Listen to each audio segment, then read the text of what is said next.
Tiga. Assalamualaikum warahmatullahi wabarakatuh. Perkenalkan kami dari kelompok 1, saya Latifah Zahra. Saya Nurul Intan Aprilianti. Di sini kami akan mempresentasikan tentang mata kuliah ekonomi politik yang berjudul Peran IMF dan Campur Tangan Bank Dunia. Terima kasih. Wassalamualaikum warahmatullahi wabarakatuh. Ada dua lembaga super yang paling berpengaruh dalam menciptakan sistem ekonomi pasar bebas dunia, yaitu International Monetary Fund atau yang kita sebut dengan IMF dan Bank Dunia atau World Bank. Asal mulanya yaitu diadakannya pertemuan di Bretton Woods, Hampshire, Amerika Serikat pada Juli 1944. Dalam pertemuan ini hadir 44 negara dengan maksud untuk memprakarsai lembaga-lembaga ekonomi multilateral yang amat sangat dibutuhkan untuk mengatasi persoalan pasca Perang Dunia Kedua. Pertemuan pertama baru diadakan pada tanggal 27 Desember 1945 yang dihadiri oleh 29 negara peserta. Tahun 1997, beberapa negara di kawasan Asia dihantam krisis. Mata uang Thailand, Baht, Malaysia, Ringgit, Singapura, dolar Singapura, Indonesia rupiah, dan Korea Selatan won mengalami guncangan yang sangat dahsyat. Yang mengalami fluktuasi paling parah yaitu Indonesia. Dari sisi positif di atas yaitu ketika nilai rupiah anjlok, barang dagangnya laku keras. Hal ini karena nilai rupiah makin melemah, barang-barang Indonesia menjadi sangat murah di mata orang asing. Akibatnya permintaan terhadap produk luar negeri pun meningkat.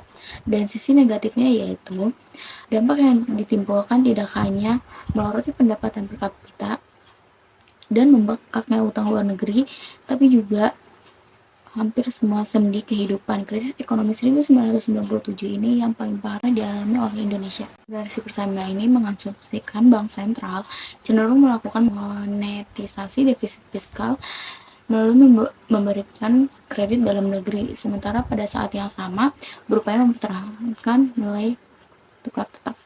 Pendekatan generasi kedua yaitu mempertahankan nilai tukar tetap dan menerapkan kebijakan moneter yang ekspansif untuk mengurangi pengangguran.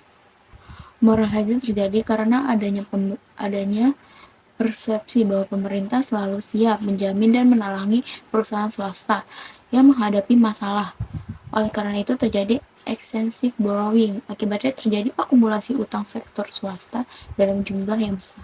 Dampak kerugian yang ditimbulkan oleh perjudian pasar modal sungguh luar biasa. Enton yang bermarkas di Texas dan ditangani oleh orang-orang yang dekat dengan bebas dan elit kekuasaan Amerika Serikat selama 15 tahun mencatat laba supernormal sehingga menjadi salah satu raksasa korporasi di Amerika Serikat.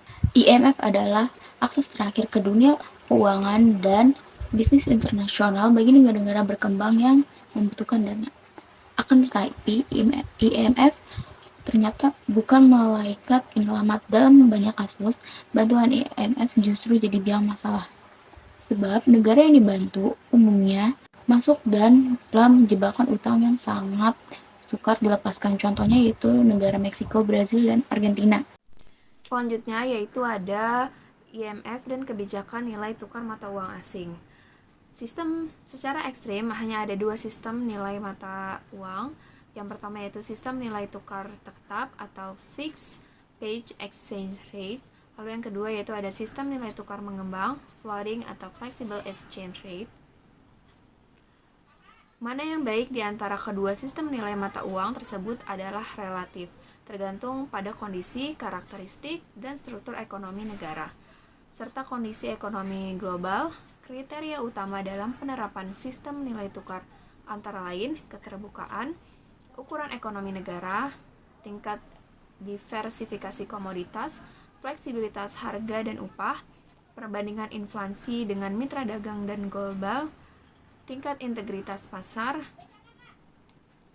tingkat integritas fiskal, variabilitas nilai tukar real, dan faktor-faktor politik.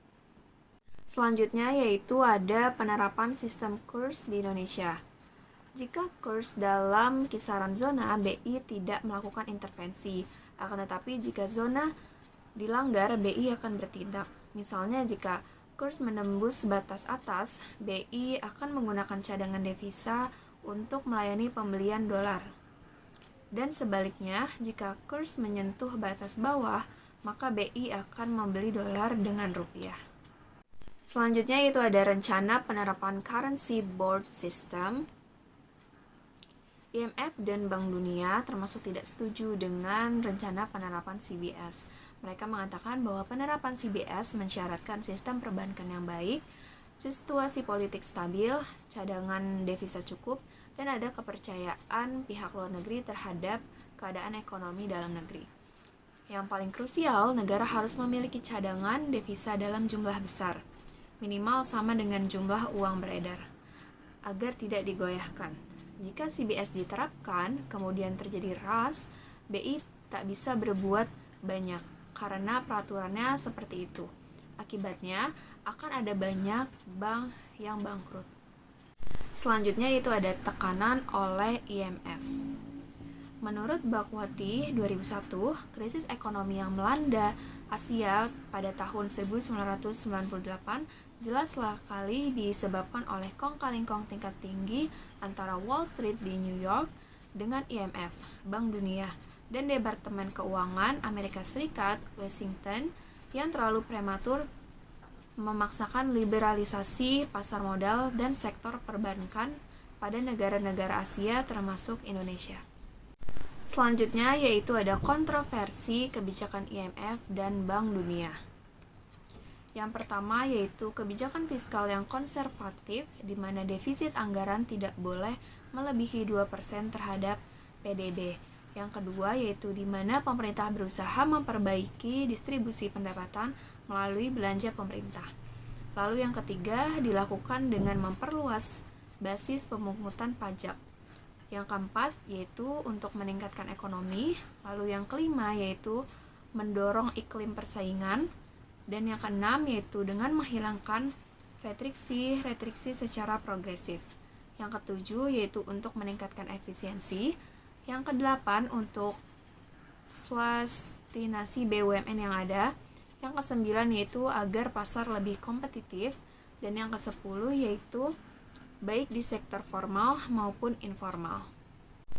Yaitu selanjutnya ada berbagai kecaman terhadap kebijakan IMF. Joseph Stiglitz, penerima hadiah Nobel Ekonomi tahun 2001, menilai kebijakan IMF di mana tidak ada yang memberikan hasil yang memuaskan. Dalam artikel The Disastrous Consequence of Instability, Stiglitz menjelaskan bahwa apa yang terjadi di Rusia, Asia, Amerika Latin, dan Turki membuktikan bahwa IMF telah gagal mengatasi problem mendasar penyebab krisis. Dalam banyak kasus, justru IMF membuat resesi Asia menjadi lebih dalam, lebih lama, dan lebih keras. Khusus tentang kegagalan IMF dalam mengobati krisis yang terjadi di Argentina. Stiglitz di Financial Times 23 September tahun 2002 menulis, meski tidak ada korupsi dan meski Argentina menjalankan semua perintah IMF, tidak ada jaminan bahwasannya Argentina akan keluar dari krisis. Selanjutnya yaitu ada sikap terhadap IMF. IMF telah gagal membantu Indonesia untuk keluar dari krisis yang dialami sejak pertengahan tahun 1997. Perekonomian Indonesia bukannya membaik, tetapi justru mundur beberapa tahun. Menariknya, walau memiliki banyak kekurangan, tetapi saja orang-orang IMF arogan. Mereka sepertinya juga bekerja rahasia dan tidak memiliki pertanggungjawaban secara demokratis. Yang terakhir yaitu ada kesimpulan, campur tangan IMF dan Bank Dunia membantu negara berkembang lewat pinjaman dan program pembangunan, tetapi sering menimbulkan ketergantungan dan masalah baru. Pada krisis 1997 atau 1998, kebijakan IMF justru memperburuk ekonomi Indonesia. Banyak kritik menilai kebijakan mereka tidak sesuai kondisi negara dan lebih menguntungkan pihak asing. Karena itu, negara berkembang perlu memperkuat kemandirian ekonomi agar tidak selalu bergantung pada lembaga tersebut.